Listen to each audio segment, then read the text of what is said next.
اللہ تعالیٰ کا فضل اگر ہو تو مبارک بندہ ہوا ہے جو اللہ تعالیٰ کو ناخوش کر کے اپنا دین نہ خوش کرے اور اللہ تعالیٰ سے معاملہ کر لیں کہ آپ کو ناخوش کر کے ہم اپنا دین اگر خوش کرتے ہیں تو یہ خوشی ہماری منحوس نالائق اور حرام خوشی.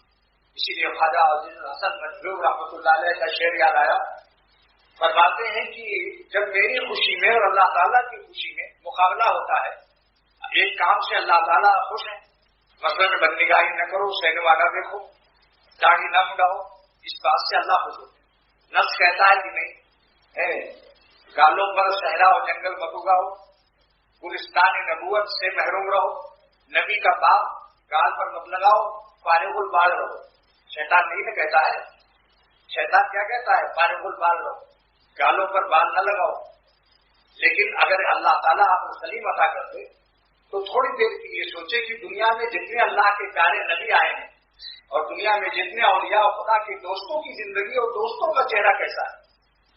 اتنا تو آپ کی عقل میں ہماری عقل میں یہ بات آتی ہے کہ اللہ تعالیٰ مالک ہے دنیا اور آخرت کے اور ہمیں دنیا اور آخرت مل ہی سکتی ہے جب ہم ان کو راضی کرتے ہیں چین کے ساتھ.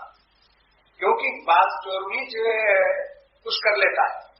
علامہ سید سلیمان نبوی رحمۃ اللہ علیہ جب برطانیہ گئے تو ایک انگریز نے اس سے سوال کیا کہ آپ لوگ مسجدوں میں سجدے میں اور مناجات کر رہے ہیں اور ہر وقت عبادت کرتے ہیں لیکن ہم تو ہوائی جہاز بناتے ہیں اور پٹرول تلاش کر لیتے ہیں سائنس کی مشینوں سے. تو یہ سب چیزیں جو ہیں یہ کمالات کی نہیں ہیں. اور نماز تو سید صاحب نے فرمایا علامہ سید سلیمان نبوی رحمۃ اللہ علیہ نے کہ آپ لوگوں کی مثال اور مسلمانوں کی مثال ایسی ہے جیسے کسی بادشاہ نے کسی کو بلایا 10-20 معزز مہمانوں کو شہر کے معززین کو بلایا میری صدر مملکت آئے ہوئے ہیں فلاں فلاں آدمی کے نام کارڈ جاری ہوا وہ آ جائے. بادشاہ نے جن کو دعوت نامہ دیا تو وہ شاہی محل میں داخل ہوتے ہی وہ بیگمات کی چوڑیاں نہیں دیکھتے کہاں رکھی ہوئی وہ سونا چاندی کا پتہ نہیں لگاتے کہاں کیا رکھا ہوا ہے فوراً جا کر بادشاہ سے مسافہ کرتے اور شاہی معزز مہمان کی طرح بیٹھ کر وہاں بادشاہ سے گفتگو کرتے ہیں. اور جو چور جاتا ہے تو چور جا کر کے وہ بادشاہ سے نہیں ملتا وہ چھپ چھپ کر کے ادھر ادھر کی تلاشی کرتا ہے. تو تم اللہ تعالیٰ سے کٹے ہوئے دور رہتے ہو بس انہی راستے کی تمہاری تلاش ہے کہ کیا کیا چیزیں کہاں چھپی ہوئی ہیں. لیکن تمہیں اللہ کا نام لینے کی اور نماز روزے کی کہاں توفیق ہو. لیکن دونوں زندگیوں میں فرق کیا ہے ایک بے نمازی اللہ سے غافل سنت کے خلاف زندگی گزارنے والا شریعت کے خلاف اپنی زندگی گزارتا ہے اور اس کو مان لیجیے کہ بخار آ گیا یا کوئی اور مصیبت آ گئی. اور ایک ولی اللہ ہے اللہ کے مرضی پر چلتا ہے سنت کے مطابق زندگی گزارتا ہے اپنی صورت اور سیرت کو اللہ کی مرضی کے مطابق بنانے کی کوشش میں لگا ہوا ہے. اس کو بھی اسی درجے کا بخار آیا 103 بخار اس کو بھی آیا جو روزہ نماز نہیں کرتا اللہ کی نافرمانی میں زندگی گزارتا ہے اور 103 ہی درجے کا بخار ایک ولی اللہ کو آیا. دونوں کے بخار کے اثرات دونوں پر کیا پڑیں گے.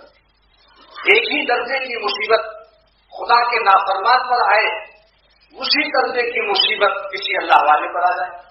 دونوں کی مصیبتوں میں کیا فرق ہے.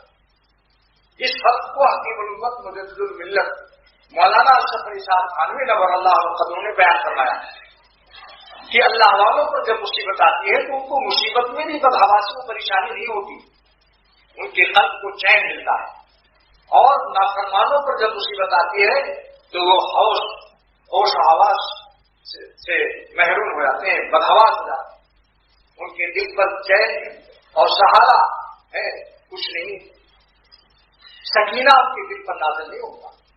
اللہ والوں کو جب مصیبت آتی ہے تو اللہ تعالیٰ فرشتے بھیجتے ہیں فرشتے نزول حوادث کے وقت میں قلب پر سہارا رکھتے ہیں. اسی لیے دنیا میں ثابت نہیں ہے کہ جب سے زمین و آسمان پیدا ہوئے کسی ولی اللہ نے خودکشی کی ثابت نہیں. تاریخ اس کو شہادت نہیں دے سکتی لیکن برعکس اس کے کہ بڑے بڑے عیش اڑانے والے اور بڑے بڑے گناہوں کے موج لینے والے انہوں نے خودکشیاں کی. اللہ کی نافرمانی کے بعد قلب کی طاقت کمزور ہو جاتی ہے ان پر سہارا دینے والے فرشتے بھی ان کے پاس نہیں آتے. جبکہ تفسیر بیان قرآن کے اندر حضرت خانی رحمۃ اللہ علیہ لکھتے ہیں کہ ملائکہ آتے ہیں اللہ والوں کے پاس تتنزل علیہم الملائکہ ملائکہ نزول کرتے ہیں. حکیم الامت تفسیر میں لکھتے ہیں 3 موقع پر نمبر 1 اچھی اچھی باتیں، اچھے اچھے ارادے دل میں ڈالتے ہیں، دل چاہتا تہجد پڑھ لیں، عشاء پڑھ لیں، یہ کون ارادے ڈالتا ہے؟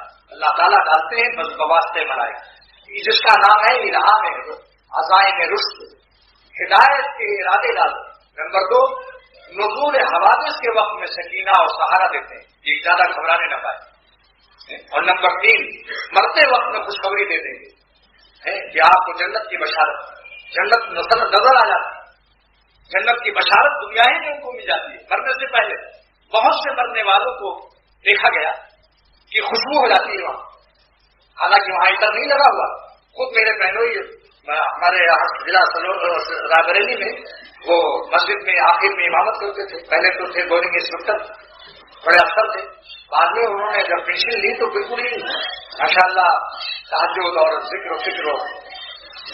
جب ان کا انتقال ہوا تو وہاں خوشبو پیدا ہوئی، بعضوں کو مرتے وقت مسکراتے ہوئے دیکھا گیا، ایسے الٹ الٹ کے دیکھ رہے ہیں جیسے کوئی فرشتے ہوتے ہیں، وہ دیکھتے ہیں، ان کو مسکراتے ہوئے دیکھا گیا، ہنس رہے ہیں، یہ کیوں ہنستے ہیں؟ اور وہی بشارت، اب وقت سے وہ بھی جنت التی، اللہ تعالیٰ فرماتے ہیں بشارت دو ان کو کی تم اس جنت کا جس کا تمہیں وعدہ کیا۔